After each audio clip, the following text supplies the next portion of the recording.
1F, practice quiz number 5. So this is the integral 4x squared over the quantity x squared plus 16 to the 3 halves. So quickly write, obviously 4x squared is not really anything fancy. The x squared plus 16 is hopefully where your eye goes because it's under 3 halves. Anything raised to the 3 halves, whoops, x is squared, right? Raised to the 3 halves is the same thing as having the square root quantity cubed, right? So that's kind of the first thing you want to notice here to sort of make sure that you have one of these forms, right? We sort of said all these different forms are based on having a square root. In this case of, right, x squared plus a squared, right? And your a value here is going to be 4. The triangle that goes along with that setup, if you've got the root of x squared plus a squared, you're going to use your x value over on the opposite side. Your a value, right, is going to be here in the adjacent, and then you get the root of the sum of the squares on your hypotenuse, right? So this is my sort of reference triangle. That means now I'm working with tangent initially. Tangent of theta would be x over 4, which means x would be 4 times the tangent of theta. My derivative then, right, the derivative of tangent would be secant squared. So 4 times secant squared. Theta is my d theta. And then if I solve for the root, right, if I did the root over 4, that would be secant. That would be hypotenuse over the adjacent.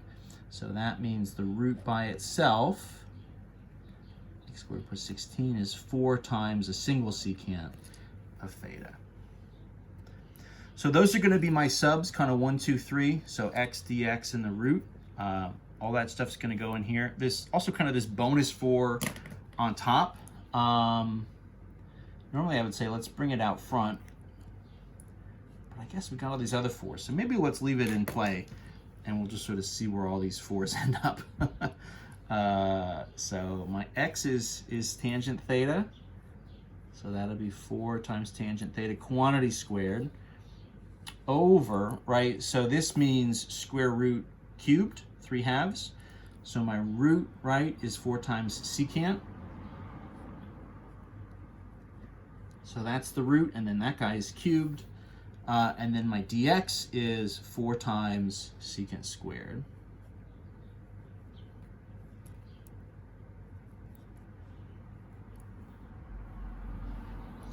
Trying to get just a little bit of separation there.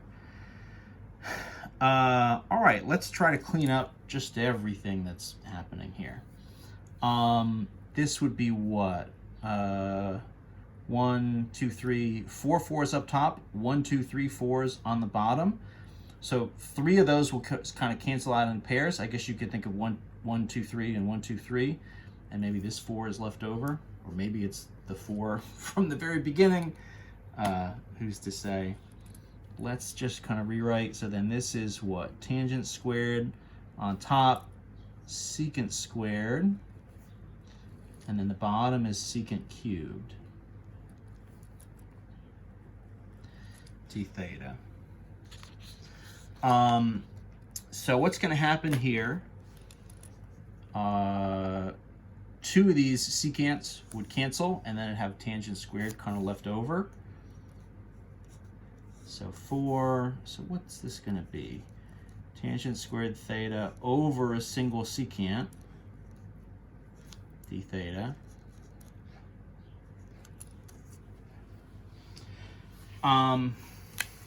So this by itself doesn't really get us anything. Oh, well, you know what?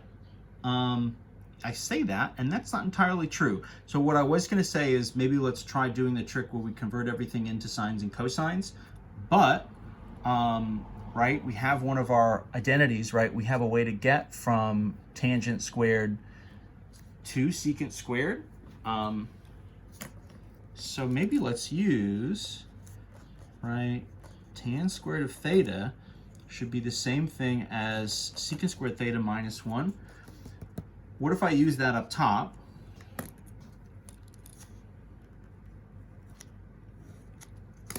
So 4 times, right? So then this would be secant squared theta minus 1 over single secant d theta. So then what's going to happen? Well, that would be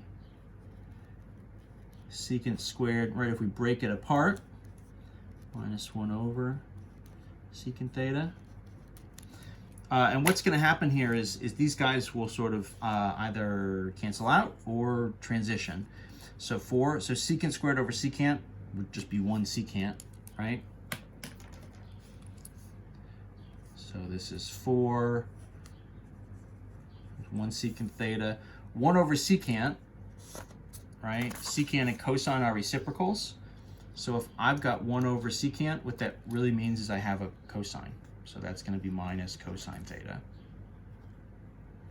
So I can get this and sort of rewrite it and simplify it into just like 2 individual trig functions. I know derivatives for all 6 of the trig functions. Some of them were the more awkward natural log kind of ones. I'm looking at you, secant theta. But I've got them. They all have those integrals.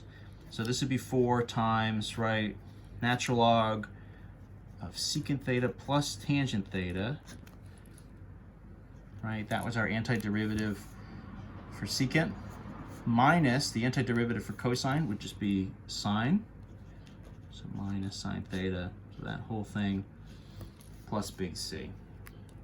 So all I need to do to kind of write the final version here is do my substitutions. So secant of theta, let's go back to the triangle. So secant is going to be, right, the root over 4.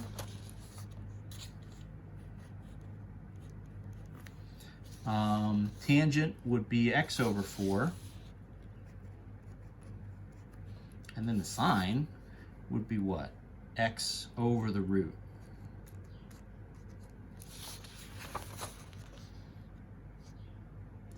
So if I write a final version here, everything kind of expanded and cleaned up. Let's call it 4 times natural log. So this is root of x squared plus 16 over 4, right? That was secant. Plus tangent was x over 4. Minus x over root x squared plus 16. And then the whole thing is plus big C. Whoops. And then there's a 4 in here too. Right? 4 times both of those. So if I'm taking my parentheses away, times 4, and then this is times 4. So we'll call this 4x on top. That'll do it. And that's our answer.